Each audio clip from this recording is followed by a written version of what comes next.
see about case study on peptic ulcer. A 45 years old male came with casualty with the complaints of upper abdomen pain for the past 2 days, recurrent vomiting, blood present in the vomiting, and also presented with headache for the past 2 days. Before moving into the topic, we will see about the definition of peptic ulcer by Reshma. A peptic ulcer is an open sore or erosion in the lining of the stomach or the upper part of small intestine, especially the duodenum. Okay. What is meant by peptic ulcer?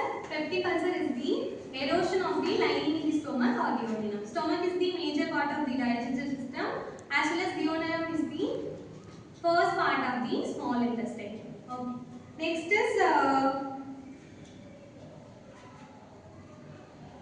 Next we are moving into physical examination of the patient. In physical examination, the vitals are blood pressure is 100 by 70 mmHg, which is normal. The next is pulse rate is 96 beats per minute. Respiratory rate is 20 breaths per minute. On examination, patient is conscious and oriented. Next, moving into systemic examination, the cardiovascular system is normal. The respiratory system also normal. In CNS, no focal neurological deficits. Per abdomen is soft and also a tenderness present. What are the pathogenesis of peptic ulcer? Infections with Helicobacter pylori, which damages the mucosal lining and increase acid secretion. Chronic use of NSAIDs, which inhibits prostaglandin synthesis, reducing mucosal production. Less common cause includes hypersecretory state, Crohn's disease, and stress from severe illness. The erosion of this peptic ulcer is caused by the Helicobacter pylori bacteria, which is the one of the most common cause of this peptic ulcer. Next is causes of peptic ulcer. Helicobacter pylori infection, long-term NSAID use, aspirin. Chronic use of NSAID drugs also cause peptic ulcer. Aspirin, ibuprofen, naproxen, other smoking, older age, previous ulcer history. Some bad habits will also cause the peptic ulcer. For example, smoking. Chronic smoker will be diagnosed by peptic ulcer if it is continuous. In this particular patient, we are collecting the personal history. In this personal history, the patient is chronic smoker. Smoking is also the cause of the peptic ulcer. Next is clinical presentation. Burning or numbing epigastric pain after delivered by food urine or worsening by food gastric. Pain may appear between meals or at night, bloating, teaching, heartburn, nausea. This particular patient is having 3 major symptoms. So one is upper abdomen pain, next one is vomiting, the third one is indigestion. Next is what are the diagnoses of this condition? Upper gastrointestinal endoscopy, gold standard for visualization and biopsy.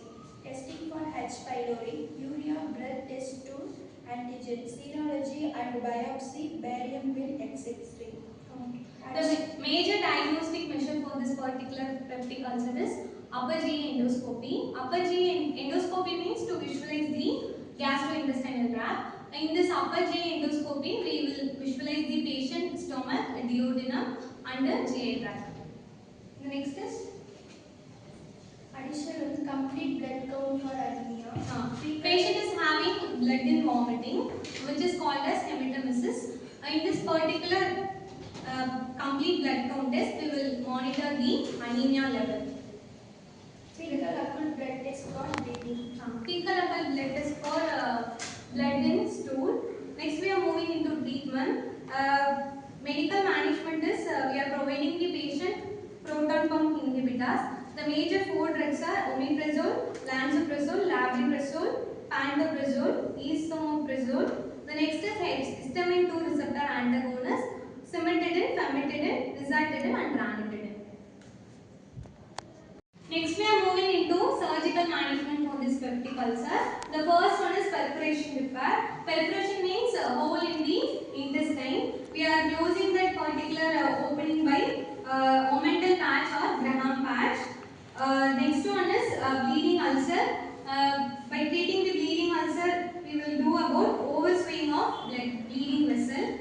We will be closing the bleeding vessel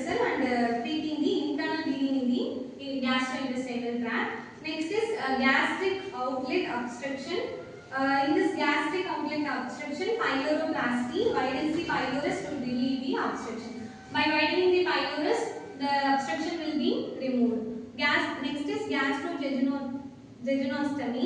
Bypassing the obstruction by connecting the stomach to the duodenum. We are creating the bypass way to the stomach, from the stomach to the jejunum. The next procedure is partial gastrectomy. Partial gastrectomy is the remove the particular part of the stomach which is caused by the gastric ulcer. Surgical resection of the under ulcerated gastric tissue. The next is highly selective vagotomy. Preserve vagal innervation to the organ, reduces the acid. In this vagotomy, we are removing the vagus nerve which is responsible to secrete the gastric acid. By removing the vagus nerve, the gastric acid secretion will be decreased and the peptic ulcer also cured.